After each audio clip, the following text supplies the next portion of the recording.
Hey, it's David of Strong by Lead. Thanks for tuning in. In this video, I wanted to talk about goals a little bit more. In a different video, I did talk about the goals, or rather the non-importance of goals.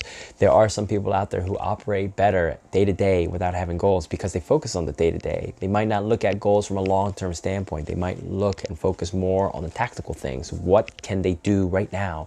What is their next step they can take in order to help propel them forward? Some people operate better that way because I think some people, they deliberate, focus too much on the long-term outcome. And if you focus too much on the long-term outcome, you might lose sight of what's directly in front of you. Like an old Chinese proverb, I think many people attribute it to Confucius, says, a journey of 1,000 miles begins with a single step. You don't necessarily need to lay out a specific clarified roadmap to take that first step. However, you might need a roadmap, a long-term roadmap to traverse that 1,000-mile journey.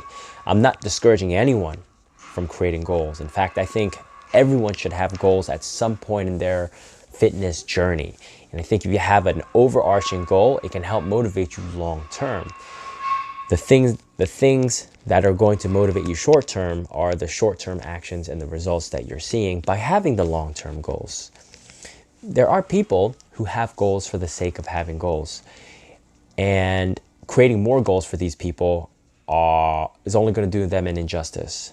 Because some people just have goals for lip service. Maybe it's to satisfy the requirement of answering a question from a personal trainer because they just joined as a new member of a gym.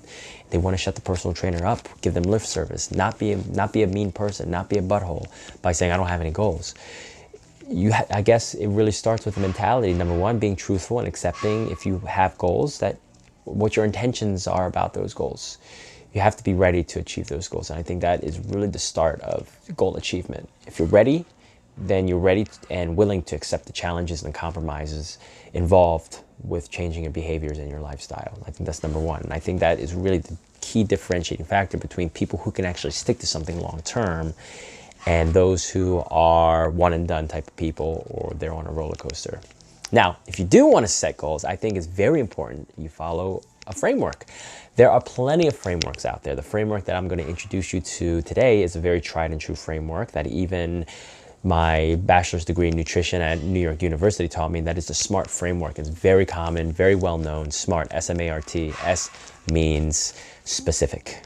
The more specific, the better. M means measurable. There should be something you can measure, key markers to indicate whether or not you're making progress.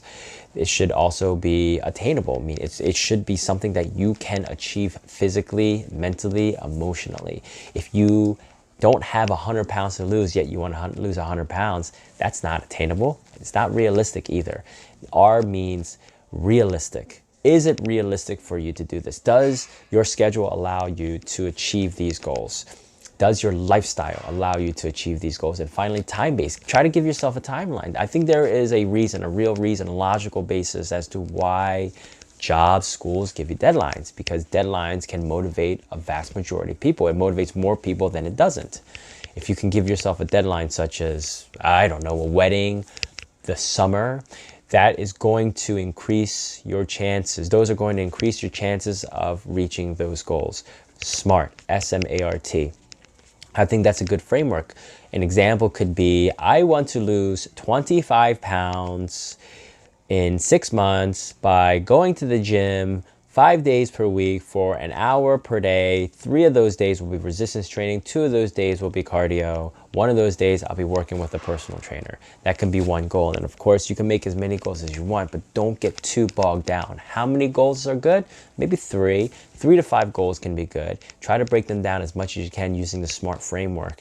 It might take a little bit, it might take a few minutes to hash these goals out.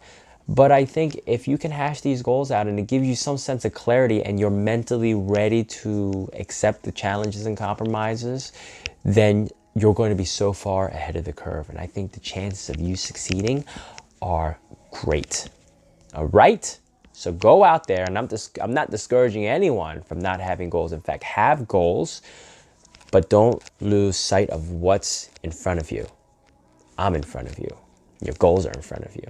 Until next time, set your goals. Be smart about them. If you have any questions, shoot them over to me at david@strongbylead.com. I look forward to hearing from you. If you want to share your goals with me, do so.